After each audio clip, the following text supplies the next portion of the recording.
بیان فرما دیے کہ اس پہ واجب ہو گیا، واجب ہو گیا، واجب ہو گیا۔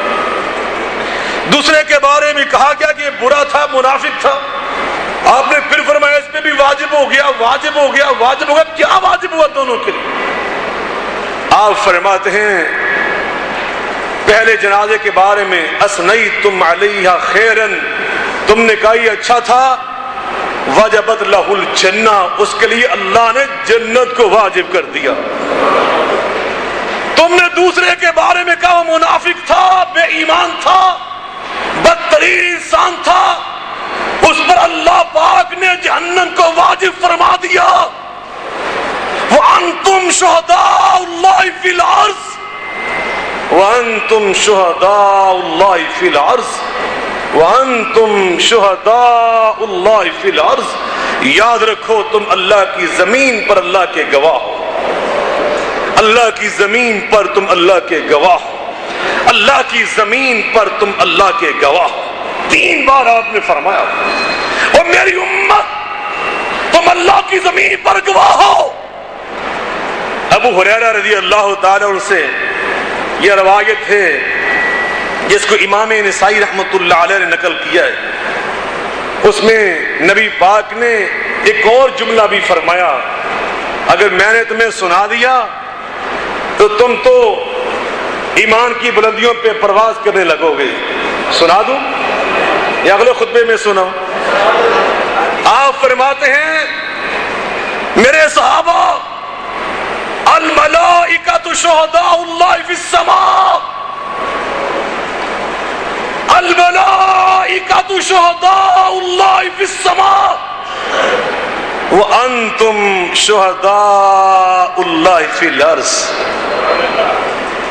اللہ کے فرشتے آسمانوں پر اللہ کے گواہ ہوتے ہیں اور میری امت زمین پر اللہ کی گواہ ہوتی ہے۔ جس کے بارے میں کہہ دیں اچھا ہے، اللہ کی گواہی پر جنت عطا کر دیتا ہے۔ ایک حدیث میں نے پڑھا، صحابہ کرام نے عرض کیا اللہ کے رسول علیہ السلام کتنے بندے گواہی دے دیں ایمان والے، نیکی والے، تو جنت مل جاتی ہے؟ آپ نے فرمایا جس مرنے والے کے مرنے کے بعد صرف 3 مسلمان مومن کہہ دیں اللہ یہ بندہ اچھا تھا تو جنت مل جائے گی۔ اگلی بات سنو مزید، تم سبحان اللہ کہنے پہ مجبور ہو جاؤ گے۔ صحابہ نے عرض کیا اگر 2 بندے ہی کہہ دیں تو پھر رحمت للعالمین صلی اللہ علیہ وسلم کی رحمت نے جوش مارا، فرمایا جاؤ میرے جس امتی کے مرنے کے بعد اللہ کی پوری سرزمین میں سے صرف 2 بندے بھی کہہ دیں گے اللہ یہ بندہ اچھا تھا تو اللہ اس کو جنت عطا فرما دے گا۔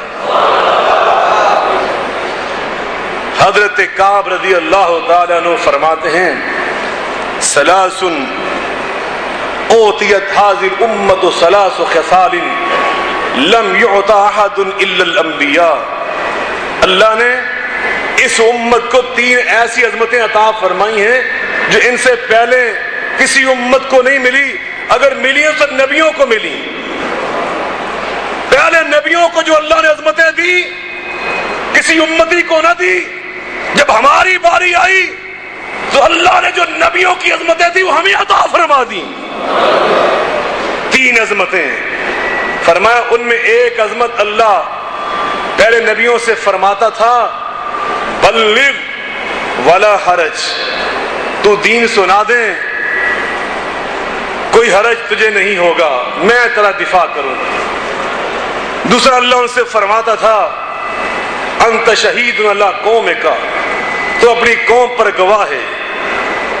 تیسرا اللہ ان سے یہ فرماتا تھا ود، تو دعا کر اجب لکا، میں تیری دعا کو قبول فرماؤں گا۔ کہتے ہیں یہ جب ہماری باری اللہ نے 3 باتیں ہمیں بھی عطا فرما دی۔ کہاں کہاں بیان کی؟ یہ حضرت کعب بیان کر رہے ہیں، میں سنا رہا ہوں۔ انہوں نے کہا سورہ الحج پڑھ کے دیکھو، اس میں اللہ رب العالمین اپنے نبی پاک کی برکت سے اس امت کی فضیلت بیان کرتے ہیں۔ فرمایا وَجَاهِدُوا فِي اللَّهِ حَقَّ جِهَادِهِ هُوَ اجْتَبَاكُمْ وَسَمَّاكُمُ الْمُسْلِمِينَ هُوَ اجْتَبَاكُمْ وَمَا جَعَلَ عَلَيْكُمْ فِي الدِّينِ مِنْ من حرج هو اجتباكم وما جعل عليكم في الدين من حرج ملة أبيكم إبراهيم هو سماكم المسلمين من قبل وفي هذا ليكون الرسول شهيدا عليكم وتكونوا شهداء على الناس فأقيموا الصلاة وآتوا الزكاة واعتصموا بالله هو مولاكم فنعم المولى ونعم النصير.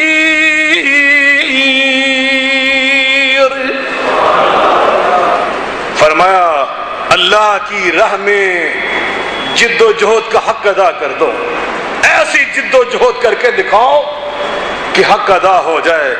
اور یاد رکھو اللہ پاک نے تمہیں پسند کیا، هو اجتباکم، اللہ نے تمہیں پسند کر لیا اور ایسا پسند کیا کہ تمہارے دین میں تمہارے لیے کوئی حرج اور مشکل نہ رہنے دی، ہر کام آسان کر دیا.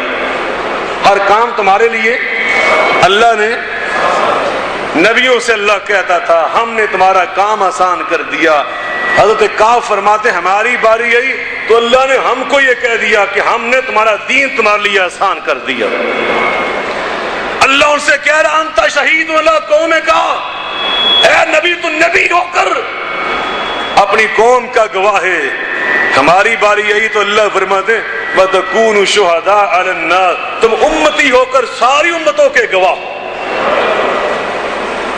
قرآن میں اللہ نے بیان کیا وَكَذَلِكَ جَعَلْنَاكُمْ أُمَّةً وَسَطًا، سورہ البقرہ وَكَذَلِكَ جَعَلْنَاكُمْ أُمَّةً وَسَطًا لِتَكُونُوا شُهَدَاءَ عَلَى النَّاسِ وَيَكُونَ الرَّسُولُ عَلَيْكُمْ شَهِيدًا.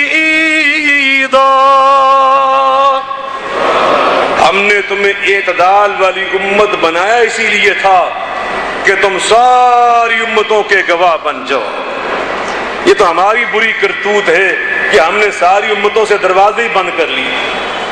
ہم دروازے بند کر کے گھر بیٹھ گئے، نہیں جی ہمیں کسی سے ملنا ہی نہیں ہے، ہم تو کسی سے میل جول ہی دنیا میں کرنے نہیں آئے. تو پھر جاؤ کسی جنگل میں، اس معاشرے میں کیوں رہتے ہو؟ یہ معاشرہ تو انسانوں کا، جس معاشرے میں مسلمان بھی ہیں، یہودی بھی ہیں، عیسائی بھی ہیں، مسیح ہیں، ہندو ہیں، سکھ ہیں، پارسی ہیں، ملحد ہیں، بے دین ہیں، سیکولر ہیں، یہ تو معاشرے ان لوگوں سے بھرا ہوا ہے. کسی ڈاکٹر کے پاس جا رہے وہ غیر مسلم ہے، کسی انجینئر کے پاس جاتے وہ غیر مسلم ہے، کسی جہاز میں بیٹھتے پائلٹ غیر مسلم ہے. جا رہے ہیں حج بیت اللہ کرنے، اور پائلٹ کون ہوتا ہے؟ کئی دفعہ عیسائیوں کے ساتھ ہم نے سفر کیا، وہ اعلان کرتے ہیں ایئر لائن والے ہم ویلکم کر رہے ہیں آپ کو فلاں فلائٹ میں، اور فلاں فلاں نام لیتے کسی انگریزی کا، انگریزی مین کا.